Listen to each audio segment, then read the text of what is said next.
ضرور کوشش کرنی ہے، اور وہ اپنے باپ سے اجازت لے کر اپنی جو بکریاں ہیں وہ لے کر سیاحت پہ روانہ ہو جاتا ہے۔ دوستو چونکہ مصنف نے یہ واقعہ جو ہے یہ مطلب بڑا ماضی کا اس نے جو ہے وہ حال بیان کیا ہے، جب کہ کوئی بارڈر نہیں ہوتے تھے ریاستوں کے، جیسے آج کل باؤنڈریز بنی ہوئی پوری دنیا میں، ایسی جدھر آپ چاہتے تھے گھوم سکتے تھے، کوئی ویزا سسٹم یا پاسپورٹ سسٹم وہ نہیں ہوا کرتا تھا۔ اس وقت کی ایک کہانی مصنف نے بیان کی ہے۔ اب وہ چرواہا جو ہے وہ اپنی بکریاں لے کر نکل جاتا ہے اور ملکوں وہ جو ہے وہ گھومتا رہتا ہے۔ آخر پہ وہ اسپین کے اندر جو ہے وہ پہنچتا ہے، اور وہاں پہ وہ بکریاں چرا رہا ہوتا ہے تو اس کو ایک آدمی ملتا ہے۔ یہ جو چرواہا ہوتا ہے اس کو کتابیں پڑھنے کا بڑا شوق ہوتا ہے، وہ بکریاں بھی چرا رہا ہوتا ہے اور ساتھ میں وہ کتاب بھی پڑھ رہا ہوتا ہے۔ تو وہ ایک بوڑھا سا شخص جو ہے وہ اس سے باتیں کرنے کی کوشش کرتا ہے، آگے سے یہ جو ہے غصے کا اظہار کرتا ہے کہ یہ میری جان چھوڑ دے، مجھ سے کوئی بات نہ کرے۔ تو کچھ 3-4 باتیں وہ بزرگ ایسی کرتا ہے جس سے وہ چرواہا جو ہے وہ لڑکا سنتیاگو جو ہے بڑا اٹریکٹ ہوتا ہے، اور وہ اس بزرگ کے ساتھ باتوں میں مشغول ہو جاتا ہے۔ وہ چرواہا اس کو اپنی ساری کہانی سناتا ہے۔ جب وہ صحت کے متعلق بات کرتا ہے تو بزرگ کہتا ہے کہ سامنے بیٹھے دکاندار کو دیکھو، اسے بھی صحت کا بڑا شوق تھا، لیکن یہ ساری زندگی یہی سوچتا رہا ہے کہ میں پہلے پیسہ کماؤں گا، اپنے وسائل کو بہتر کروں گا، پھر صحت پہ جاؤں گا، اور یہ کبھی بھی صحت پہ نہیں جا سکتا۔ اس کے برعکس تم بہت اچھے ہو، جو تمہارے پاس دستیاب وسائل تھے انہی کو لے کر تم جو ہے چل پڑے ہو اور اپنے خواب کی تکمیل میں لگ گئے ہو۔ اور وہ بزرگ جو ہے نا اس کو 2 پتھر دیتا ہے، ایک کا نام یوریم ہوتا ہے، ایک کا نام تھومیم ہوتا ہے۔ وہ کہتا ہے کہ جب تم سفر پہ جاؤ اور تمہیں کوئی مشکل پیش آئے تو ان سے تم سوال و جواب کر لینا، یہ تمہیں بتائیں گے کہ اس تمہارے سوال کا جواب ہاں میں ہے یا اس سوال کا جواب جو ہے وہ نہیں میں ہے۔ اور یہ جو ویڈیو کے شروع میں آپ کو 3 باتیں بتائی ہیں کہ جب آپ کسی کام کو کرنے کا ارادہ کرتے ہیں تو دنیا کی تمام غیبی طاقتیں وہ آپ کی مدد میں لگ جاتی ہیں۔ آپ جب کسی کام کو کرنا شروع کرتے ہیں تو آپ یوں سمجھتے ہیں جیسے آپ کسی صحرا میں آ گئے اور آپ کو بہت مشکلات کا سامنا کرنے پڑے گا۔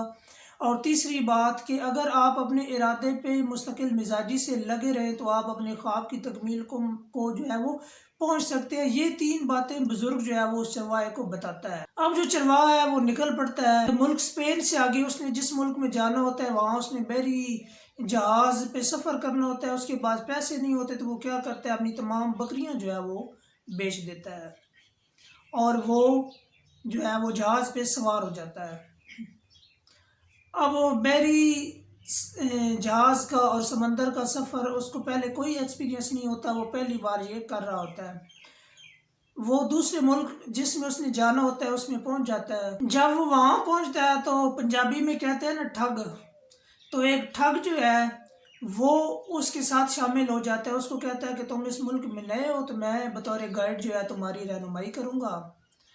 اور وہ ٹھگ جو ہوتا ہے وہ کسی نہ کسی طریقے سے اس کے بعد جو وہ بکریاں بیچ کر اس نے اماؤنٹ حاصل کی ہوتی ہے وہ اڑا لے جاتا ہے۔ اب دیار غیر ہوتا ہے، پرایا ملک ہوتا ہے، اور اس چرواہے کے پاس کچھ نہیں ہوتا۔ وہ سوچتا ہے کہ اب میں کیا کروں، نہ میں آگے جا سکتا ہوں نہ میں پیچھے جا سکتا ہوں، میرے پاس تو کچھ بھی نہیں ہے۔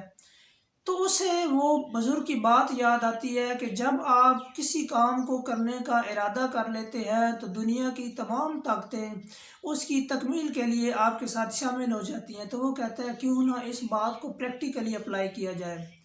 وہ ایسے ادھر ادھر گھومتا رہتا ہے، ایک پہاڑ ہوتا ہے، وہ اس پہاڑ کے اوپر چڑھتا ہے اور اس کو ایک دکان نظر آتی ہے جہاں پہ کہ چینے کے برتن پڑے ہوئے ہوتے ہیں۔ تو وہ دکاندار کے پاس جاتا ہے اور اس سے پوچھتا ہے کہ سنائیں جی آپ کے کاروبار کا کیا حال ہے؟ تو وہ آگے سے مایوسی والی باتیں کرتا ہے کہ پہاڑ کے اوپر میری دکان ہے، پہلے چینی کے برتنوں کی یہاں دکانیں ہوا کرتی تھی لیکن اب آہستہ آہستہ لوگ نیچے کی مارکیٹ میں منتقل ہو گیا تو میرے پاس تو کوئی گاہک ہی نہیں آتا۔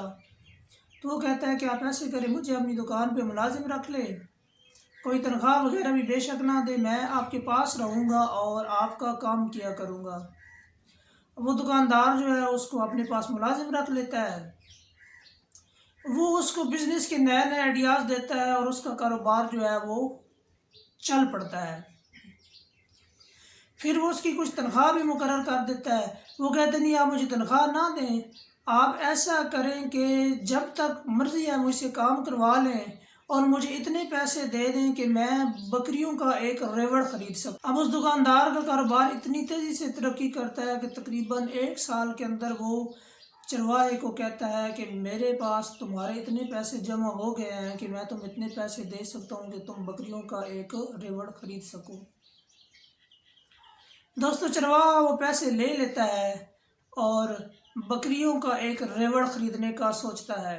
اب اس کے بعد 2 آپشن ہیں کہ جو رقم اس نے کھوئی تھی، جو بکریاں بیچ کر اس سے دگنی رقم اس کو مل چکی ہے، وہ بکریاں خریدے واپس جائے اور دوبارہ چرواہا بن جائے، اور دوسرا آپشن اس کے پاس یہ ہے کہ وہ اپنے مقصد کی تکمیل میں لگا رہے اور سفر کو جاری رکھے اور آخر کار خزانے کی تہہ تک پہنچ جائے۔ یہ باتیں چرواہا جو ہے وہ سوچتا ہے، اور ایک بڑی خوبصورت بات وہ تنہائی میں بیٹھ کے کرتا ہے۔ وہ کہتا ہے کہ اگر میں خزانے تک نہ بھی پہنچ سکوں تو میں نے اپنا جو سفر شروع کیا تھا، مجھے جو اس سفر کے اندر ایکسپیرینس ہوا، جو مجھے تجربہ ہوا، جو میں دیار غیر میں آیا، یہاں سے میں نے غیر ملک کی جو زبان ہے وہ سیکھی، تو میں نے اپنے سفر کے اندر کچھ کھویا نہیں، کچھ پایا ہی ہے۔ اور دوسری بات وہ کرتا ہے کہ میں نے بکریوں کا جو ریوڑ بیچا تھا، اب میرے پاس اس سے دگنا ریوڑ خریدنے کے پیسے ہیں، اور میں نے جو سفر کا تجربہ سیکھا ہے، جو غیر ملکی زبان سیکھی ہے، جو میں مختلف لوگوں سے ملا ہوں اور مجھے تجربہ ہوا ہے، تو میں نے کچھ کھویا نہیں ہے اس سفر میں نے کچھ نہ کچھ حاصل ہی کیا ہے۔ دوستو آج کی ویڈیو میں بس اتنا ہی۔ نیکسٹ ویڈیو کے اندر ہم بتائیں گے کہ کس طرح چرواہے نے اس خزانے کی تلاش میں اپنا سفر جاری رکھا۔ دوستو ہم سے جڑے رہنے کے لیے اور مزید معلوماتی ویڈیوز دیکھنے کے لیے آخر میں ایک بار پھر یہ گزارش ہے کہ چینل کو ضرور سبسکرائب کر لیں۔